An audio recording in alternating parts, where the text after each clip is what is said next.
Hello, everybody, and welcome to the first installment of the Great Reality Reset. I'm your host, Dr. Deep State, and today we're talking about Rudy's Magic Meltdown with a special emphasis on the word magic. And what I mean by that, I'm coming into this and I'll be playing a little bit with the idea of the deep state. Broadly speaking, we could talk about parallel powers that may or may not exist in the world. I'll be talking about magic, sort of the ethereal realm. So a little bit of parallel dimensions. And what I'm really driving toward is that deep powers have long had a relationship with the ethereal realm or parallel dimensions. And that's sort of this master level sorcery that goes on in our world, and it creates magic. And I'm going to suggest that it even can create a certain reality reset. So let's talk Rudy. Let's talk magic. Let's talk Rudy's Meltdown. This is taking place at a moment in time, as we all know, when the whole world is on the brink of political, economic, social chaos.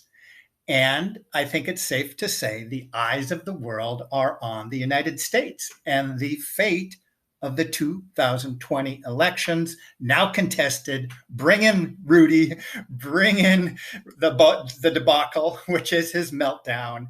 And we have a very strange situation at hand. Yes, we do. In light of this sort of suspended resolution of a contested, perhaps even fraudulent election, the world is really sitting on a powder keg that could explode in so many different directions. And Rudy's there, press conference is going on. He's about to deliver the goods. And what we see instead is sort of a spectacle that is kind of hard to describe, but I'll try. But this is the eyes of the world are on Rudy. And as he's sort of presenting his case on behalf of the Executive Department of the United States of America, the question is, does he got the goods? Who's going to win? Is there going to be chaos in America and beyond? What do you got for us, Rudy? I think what Rudy delivers here is one giant explanation mark. It's a worldwide suspension of reality, if you like. It's a worldwide moment in time, at the same time being a near permanent punctuation. What do I mean? I don't know, but let's try to guess here. What I know, if you haven't watched this, maybe I'll put something down in the description. But once you watch this, you cannot unwatch this. It's etched in the mind, quote unquote, the mind, probably the collective consciousness. It's quite a bizarre display of a sort of comedy, tragedy cocktail that's now thrown into this giant powder keg of a world on the brink of chaos. And what I want to suggest, if I can be the crazy person here, I'm going to ask, is this all an accident? Or am I the only one even now questioning this? Because if you follow the stories, it seems to be taken at face value. But what I have here is a chaos symbol, a sigil in the other corner next to Rudy. And what I'm suggesting is there's a bit of magic going on here. It's not just an accident. And that chaos magic, it's a form of results-based magic, but it's definitely got an objective. And I believe this whole scenario, this whole suspension of reality that's going on during Rudy's meltdown is just that. It's a moment of chaos magic. And so I want us to think about this. What's going on? I mean, I don't know, for you, the listener, did this seem real? Does this seem real, what's going on? Am I the only one that's kind of wondering? To me, when I saw this, I thought vaudeville, burlesque, SNL, something out there on the out there side of reality, over the top. Where's the laugh track? And yet it was played straight, and the reports from this are played straight. So maybe um, I'm on the outside looking in. Maybe this is truly a contested reality or a moment of a contested reality, or maybe it's just me. I don't know. But what I'm going to suggest is that there are deep powers at play that are using the ethereal realm to create magic, i.e., a sort of reality. And what's going on, in a sense, I'm going to suggest, is it's an opening of a collective window that's simultaneously opening an ethereal window. And I don't want to get too heavy right now, but that is, in a sense, what's going on at this moment, I will suggest, and it's chaos magic. And I want to explore with you right now some of these sort of covert elements of chaos magic and what I believe is happening. And I want us just to entertain that idea for a moment. So, this is going to be new information for just about everyone, but I want us to think about chaos magic and what it can produce. And I will submit that these three elements need to be working in tandem, interactively at the same time to create this effect called chaos magic. Number one, a sense of discordia, equilibrium, groundedness is not quite there. We could call it cognitive dissonance at the mental level, shifting perspectives of reality. We see references here to a goddess of disorder.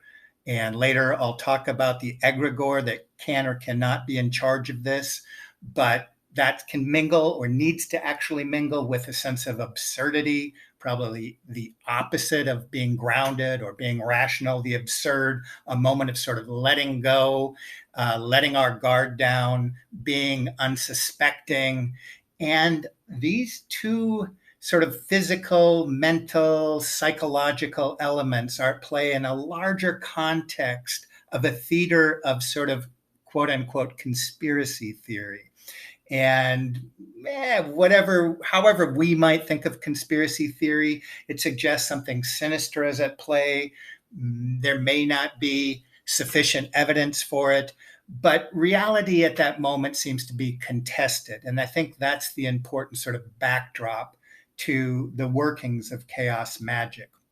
Now, let's think about Rudy. Let's think about his meltdown. Let's think about the reaction to his meltdown as people are trying to make sense of it. I have here from an online piece, this is sort of, working with the superficial. What went wrong, with Rudy's debacle, his meltdown. And I put the punctuation point there. That's the actual size of the type page as I pulled her out of the internet. Big, in your face. It's mascara gate, if you like. The word speculated. Was it liquid? Some say it was a bronzer. Unfounded allegations. So we have this swirling around that we can't make sense of it, that it's kind of, why are we giving so much attention to it? But yet at the same time, we do know that there's this sort of powder keg tension in the world and we're grappling with it, and it seems sort of insane but sort of important. So that's what you got: discord, confusion, a little bit of conspiracy. But here we go, let's get into a lot of conspiracy. So as the press is engaged in exchanging theories about whether it was Rudy's hair dye, the bronzer, mascara, who touched it up, why did it happen, there's an even larger context here of battling conspiracy theories.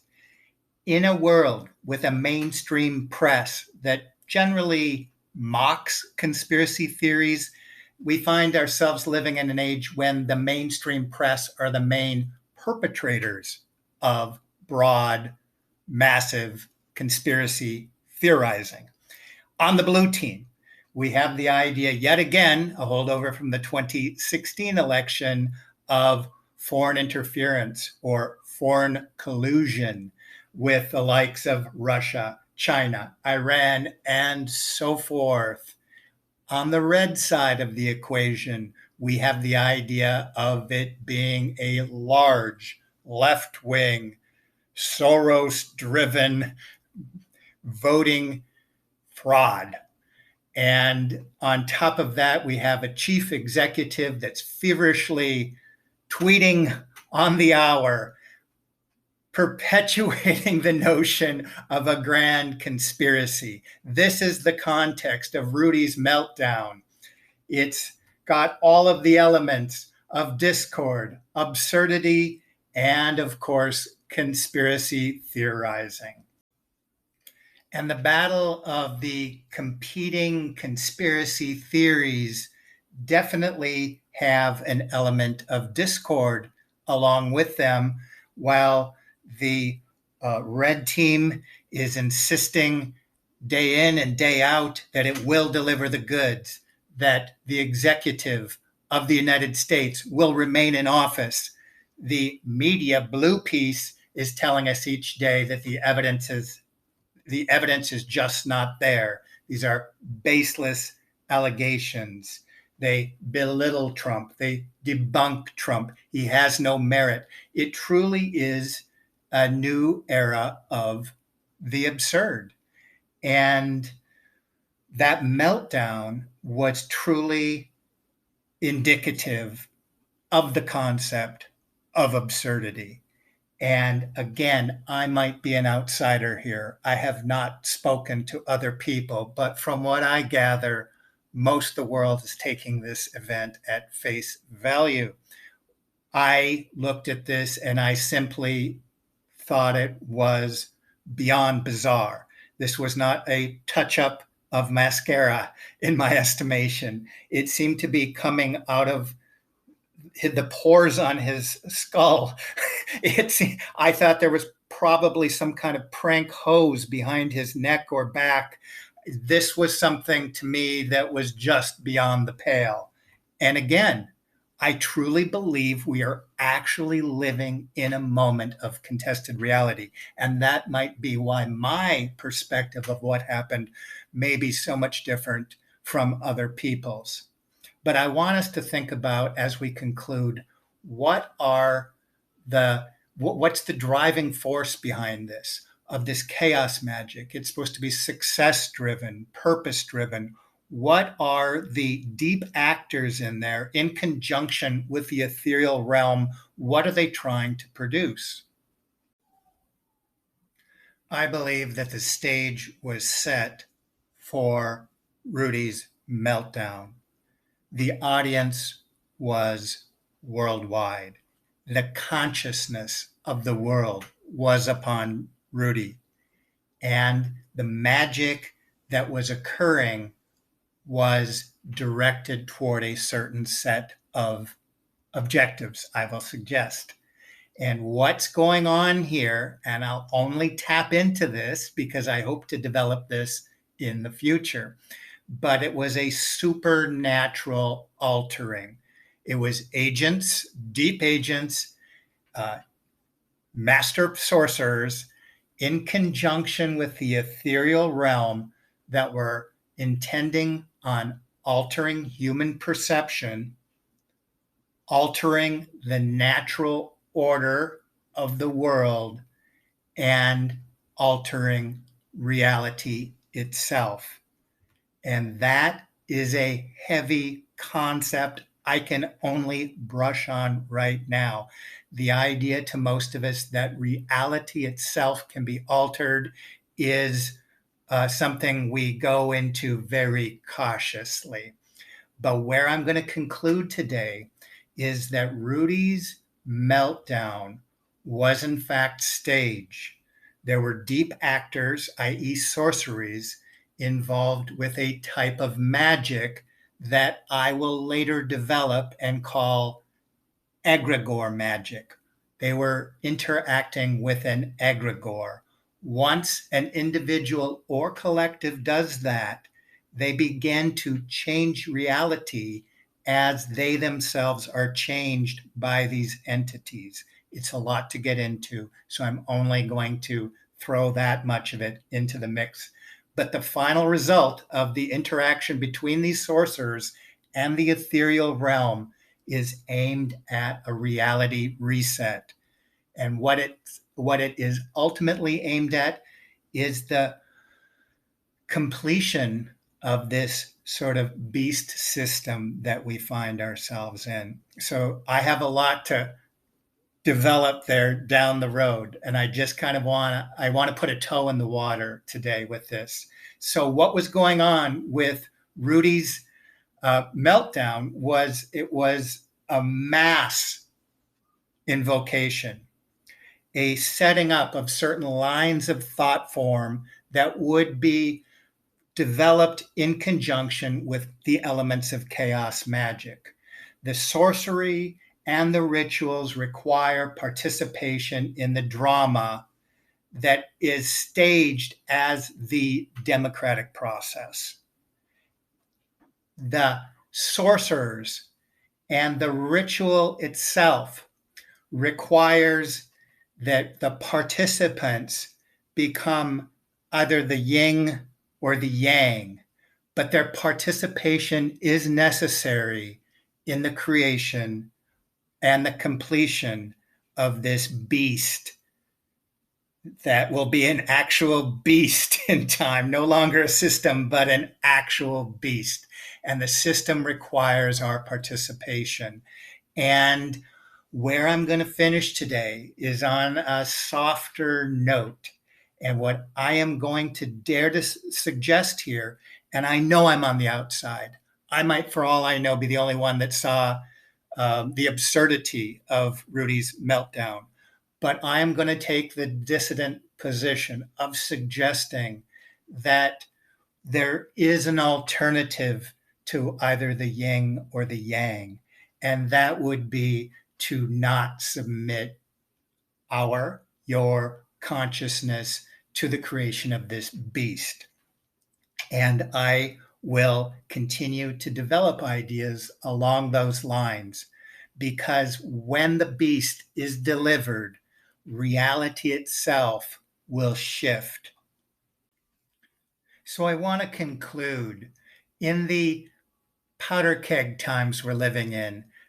These rituals are, I think, especially potent. And hopefully, by identifying some of the elements that go into the creation of chaos magic, we can sort of see that oftentimes the stage is set, that we are interacting with these entities, these egregores. And I will submit the purpose is to reset reality, to complete the beast system.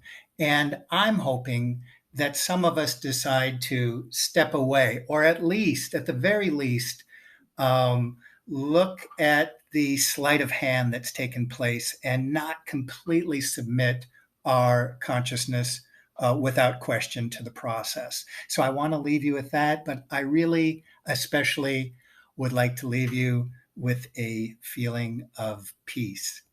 And I'm checking out. I've been Dr. Deep State, and thank you for joining me.